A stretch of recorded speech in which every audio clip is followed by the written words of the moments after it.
안녕하세요. 저는 곧 50대를 앞두고 있는 평범한 남자입니다. 어릴 때부터 이 나이가 될 때까지 살아오면서 그다지 큰 잘못을 한 것도 없고 늘 평범하게 살아왔다고 생각하는데요. 그런 저에게 남들에게는 절대로 이야기할 수 없는 딱 한 가지 커다란 비밀이 있습니다. 어느 누구에게도 말할 수 없고 심지어 아내에게까지도 비밀이지만 이제 나이도 먹었고 오래전 일이기도 해서 하나의 추억거리로 이야기해보려 합니다. 계속 저 혼자만 알고 살기에는 도저히 입이 근질근질해서 참을 수 없네요. 그렇다고 주변 사람들에게 함부로 이야기했다가는 제 인생이 엉망진창이 되고 완전히 끝장나버릴 것만 같아서 도저히 이야기하지 못했는데 이대로라면 정말 죽을 때까지 아무한테도 이야기하지 않을 것 같아서 익명으로 사연을 보내봅니다. 약간 충격적일 수 있는 이야기지만 거짓없이 진실만을 말씀드리도록 하겠습니다. 저는 25년 전에 결혼해서 지금까지 꾸준히 사랑을 지켜온 아름다운 아내가 있습니다. 아내는 예전부터 지금까지 정말 착하고 예쁘면서 매력적이기도 한 여자였어요. 저한테는 과분할 정도의 사람이었고 무엇 하나 빠질 것 없는 사람이었죠. 연애는 물론 결혼을 해서도 부부의 금술이 너무 좋았고 주변 사람들도 모두 보기 좋은 부부라면서 칭찬도 많이 들었습니다. 심지어는 밤의 궁합도 어마어마하게 잘 맞아서 결혼하자마자 예쁜 아이도 생겼습니다.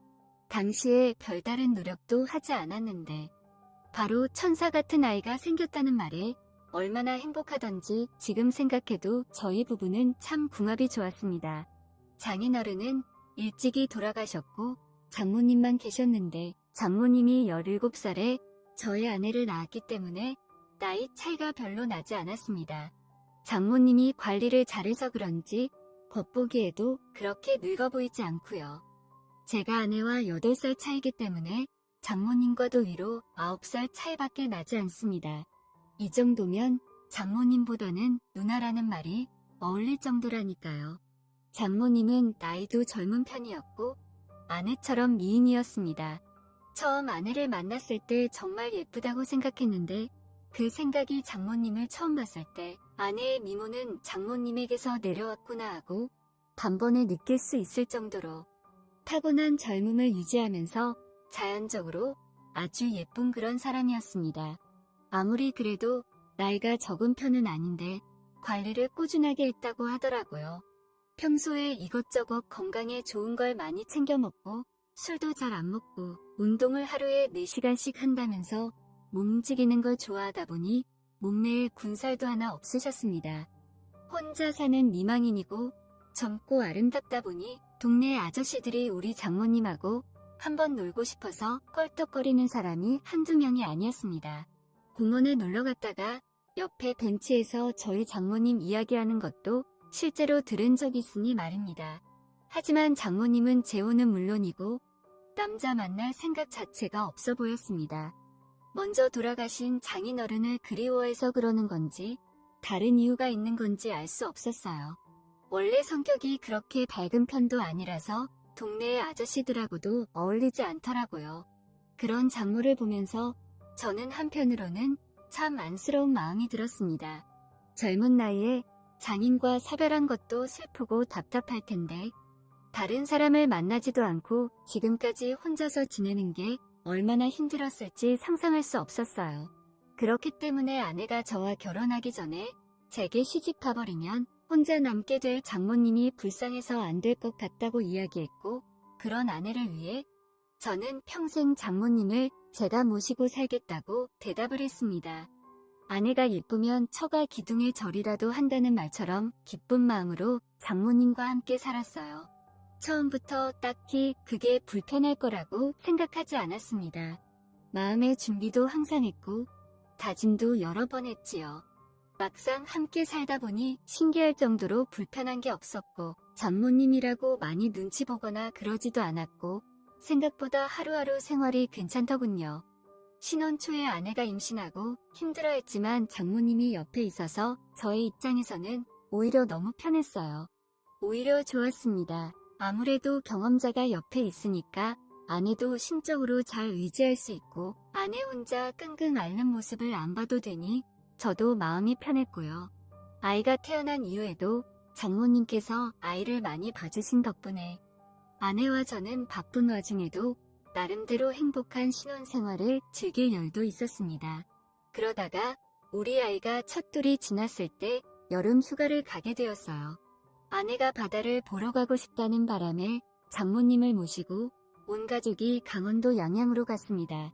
지금에야 양양에 공항도 있고 젊은이들이 서핑도 타고 관광지가 됐는데 당시에만 해도 양양은 정말 바다 보러 가는 곳이었거든요.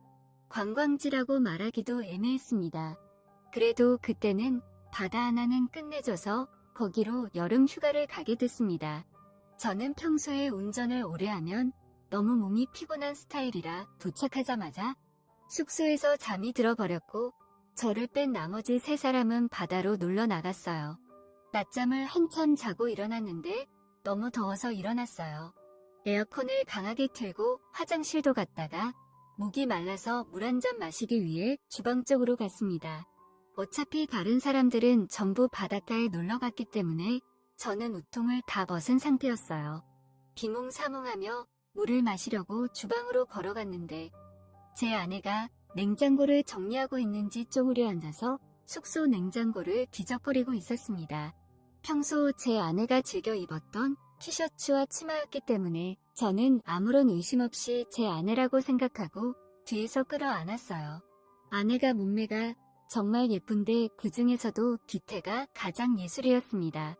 조용히 다가가서 짓궂은 스킨십을 하다 보니 뭔가 느낌이 평소와는 다르더라고요. 아내인 줄 알았던 그 사람도 깜짝 놀라 뒤를 돌아봤는데 바로 제 장모님이었습니다. 장모님이 아내의 옷을 입고 있어서 제가 완전 착각을 했던 것이었어요. 자다 일어나서 비몽사몽한 상태였고 제가 안경도 안 쓰고 있었기 때문에 더 몰라봤습니다. 저도 놀라고 장모님도 놀라서 바로 방으로 뛰어들어가 옷을 제대로 입고 안경을 쓰고 나왔습니다. 정신이 번쩍 들고 나니 장모님께 너무 죄송해서 미안하다고 사과를 드렸어요. 장모님께서는 괜찮다고 하시면서 젊은 사람이 아무런 말도 없었습니다. 한참 서로 눈치만 보고 어색한 와중이었는지 제가 뭔가 쉰 건지 그날따라 평소보다 저희가 매력적으로 보이더라고요. 물론 그 아이가 적고 예뻤지만 아내와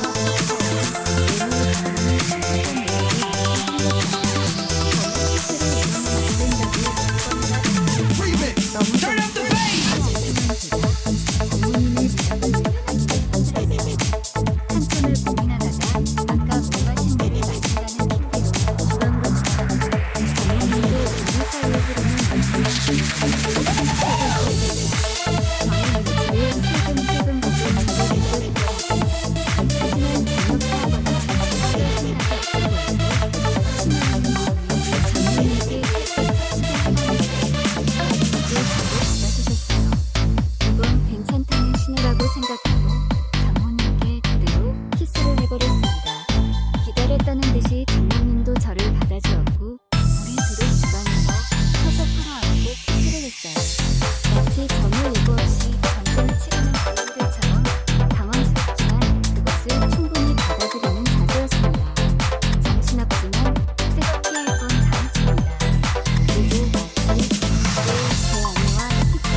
요즘도 아내와 저는 왕성하게 사랑하고 있고 아내와 키스를 하고 사랑을 나누지만 돌아가신 장모와 속 닮았다는 생각을 지울 수 없습니다. 아내를 보면서 장모님을 그리워하는 제 자신이 우습게 보일 수도 있지만 이런 기분이 들 수 있다는 것을 이해해 주셨으면 좋겠습니다. 그리고 제 죄책감 때문인지 가끔은 장모가 제 꿈에 나올 때가 있습니다. 평생 아내를 속였다는 마음에 미안하기도 하지만 외로워하는 장모님을 행복하게 만들어줄 수 있어서 한편으로는 남자로서 뿌듯하고 기분이 좋기도 합니다. 하지만 아내가 이 모든 사실을 알게 되면 받게 될 충격이 너무나 두려워서 저는 도저히 아내에게 사실대로 이야기할 수 없습니다. 세상에서 장모님과 저의 관계를 아는 사람은 오직 저뿐입니다. 제가 죽는 날까지 아내에게는 비밀로 할 것이고 미안한 마음만큼 더 사랑해주겠습니다. 2명을 사랑했던 제 마음은 이제 온전히 제 아내 것입니다.